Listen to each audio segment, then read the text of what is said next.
Bob, Jabari kind of took over the last 3 or 4 minutes of the first half. Did you like seeing that? Is that the way? Is that why you recruited him? He's a talented guy. You know, we've got him. Which, you know, he needs to be a point guard, and he knows he needs to be a point. He's never really been a point guard, and so he's, you know, he gets better all the time, and will continue to get better all the time. How important was it to get off to a strong start in what a lot thought would be a tougher game? You know, we would have got off to a really good start if we could make a free throw. We thought we could get in them and try to pressure them a little bit and kind of take them out on what they want to do. And I think a lot of that ends up being a cumulative effect. You know, you just wear on them and wear on them and wear on them. It's kind of like what we used to do with the motion offense. After a while, you just get tired of chasing it. And we don't pass it enough now for everybody to chase it, so that's out of the equation. So we've got to kind of do what we've got to do defensively to wear on people. Defense is a strong part of that, is it not? Mm-hmm. It always has been. Coach, what is Jabari's change of direction, speed, or crossover compared to? What, I mean, that's like golf stuff, Jason. That's like, what is that, the stimp meter? How the hell do I know? I don't know. It's pretty quick, apparently. He's got really good lateral quickness. You know, I don't know what it is. You know, when I first watched him, I thought he kind of reminds you a little bit of Van Exel. Doesn't shoot it, not even close to how Nick could shoot it. But that's what Nick had. He had that sideways. You know, you think he's going backwards and he went forward, or you think he's going forward and he went backwards, and that's Jabari's kind of got a little bit of that. How do you measure that? Stopwatch. You've been in the office too long. Listen to those football guys. When you watched him while you were recruiting him, what were the things that you saw that made you think he could play point, since you said he didn't play point a lot, besides the quickness, obviously? Well, I think the first thing, when Coach Cimino says you're getting another Kevin Jones, that's good enough for me. You know, he's going to have the same kind of work ethic. He's going to be the same kind of great person. You know, he's going to represent everybody's associated with in a class manner. And he's a very, very talented kid. I mean, that's enough for me. And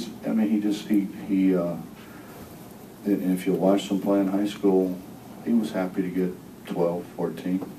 You know, if they needed to get 30, he'd get 30. And he's got to become more consistent, I think, shooting a perimeter shot. But when he becomes more consistent shooting a perimeter shot, he's going to be really, really hard to guard. Are you seeing signs that, I mean, talking about consistency, but are you seeing signs that this might be more of what Jabari does for you on a nightly basis? I don't know. I just had a heart-to-heart with all those freshmen, you know, in there. I thought Pat was really good today. Obviously, Jabari was good. Gary was good, you know. Aaron Brown has been pretty good for us. He wasn't very good. Tommy McCune played really well. I thought when we put him in the first half, then I put him back in at the end of the game. He was terrible. And we can't have that. You know, it's we're not doing them any justice if we let them do the wrong things. And that was a travesty at the end of the game. Just an absolute travesty. And everybody says, oh, well, you know, it's whatever it is, mop-up time. Well, you know, the mop-up guys never really get in a good game. And that's what I told them. No, you go ahead and do that. I'm not putting you in now. If I can't trust you to do the right thing, I can't put you in. And it's not personal to you. I can't do that to the rest of the guys. The rest of the guys deserve your best effort. And if you can't give it to us, then sit. Coach, kind of on that note, you had talked before, a couple games before, about complacency kind of being an issue going into half of the big lead. Was that any kind of an issue tonight with the lead you guys had going into the half? We just didn't run offense. But the truth is, you can't continue to brick free throws and miss wide open shots like we do and be very consistent offensively. You know, if we make free throws, and the truth is, what they scored probably the last 10 points because we threw it to them. And there's no reason for it. And it's just, I wanted to make sure they understood they didn't really impress anybody. You know, our guys throwing it to them, they didn't impress anybody. And it'll be a long time before they get back in the game. We're not going to do that. And that's the only way there is for them to learn. Coach, what's been the key to the field goal percentage defense? Kent State's been the only team that's really, shot the ball pretty well against you guys. We're bigger than we've ever been. I think that's part of it. When they rebound it now and try to score, they're scoring oversized. They're scoring over Dennis and KJ's long. And Pat, I thought it was really good. I think that's part of it. And part of it is when you keep people on the perimeter. And the other thing, and probably the biggest thing, Jason, is we didn't throw them the ball. What they shoot, they shot 35. Just think if we didn't throw them the ball the last, 3 or 4 minutes. Yeah, it'd be in the low 30s. So, we have gotten better at not throwing them the ball for a score. You talked about it being a learning experience for the freshmen, but you're playing a different game than you played the last couple of years. Has it been a learning experience for your older guys too to play more up tempo, play with these guards? Well, Bob, I don't have any older guys really. Contrary to popular belief, I like to watch the ball go in when it's our guys.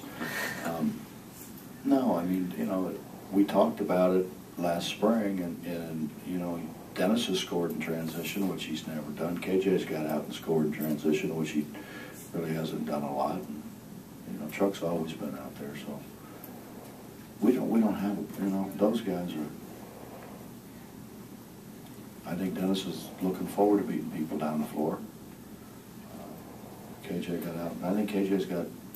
If he hadn't got a bucket, he's come close to getting a bucket. Maybe, we didn't lead him far enough or threw it behind him or whatever in virtually every game. Are you close to any number for rotation?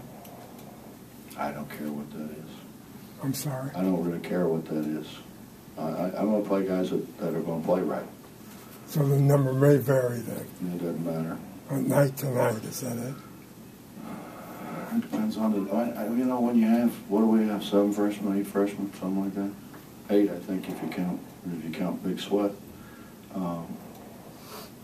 They're not going to be as consistent as what Kevin Jones is.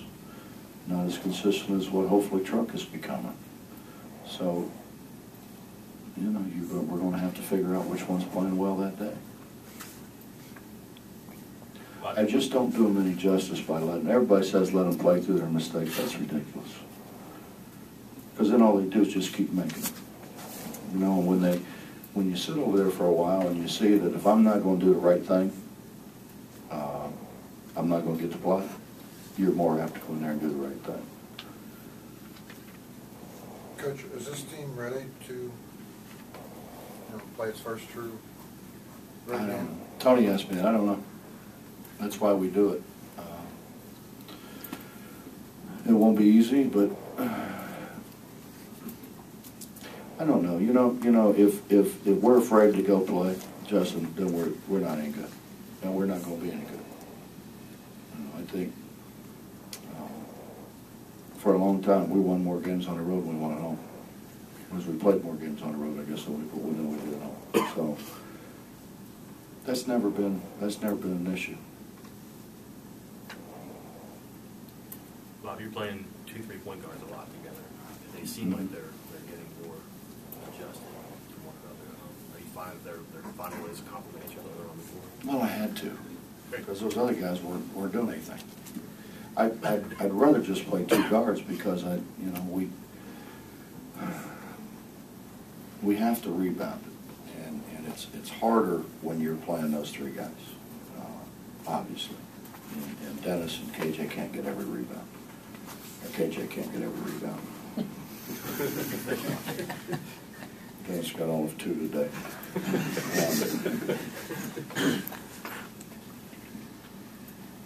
So it'd be nice to have a little more size. It'd be nice to have Keaton or Tommy, or for that matter, Aaron Brown, kind of step in there and say, this is my position, but not, to this point, none of them have. Coach, it's been like 33 years since the school's had anyone average double figures in rebounding. Does that add anything to what KJ is doing right now? I think 78 Mo was the last guy to do it. Well, I hope he keeps doing it. I don't know how we're going to rebound if he don't. It's when you if you've averaged. I'll tell you what a bunch of people have told me, and I think the last guy told me was Chris Wallace. And Chris said, if you rebound it in high school and you rebound in college, you're going to rebound it in our league. And people get caught up with, well, he doesn't jump, or he doesn't do this, or he doesn't do that. If you rebound it, and if you average 10 rebounds a game in college, you're going to play in the NBA. No matter what everybody else says about, you can't do this, you can't do this, you can't do that, because you have to rebound the ball. And hopefully KJ can consistently continue to rebound the ball. And he gets hard rebounds too now. It's not like, he's not one of them guys who stands on the top of the free throw circle and has the two big guys block out and he runs down the middle and rebounds it. You know what I mean? Their guys will get like 3 or 4 that way. He doesn't do that. He gets hard rebounds. Thanks, Coach. Thank you.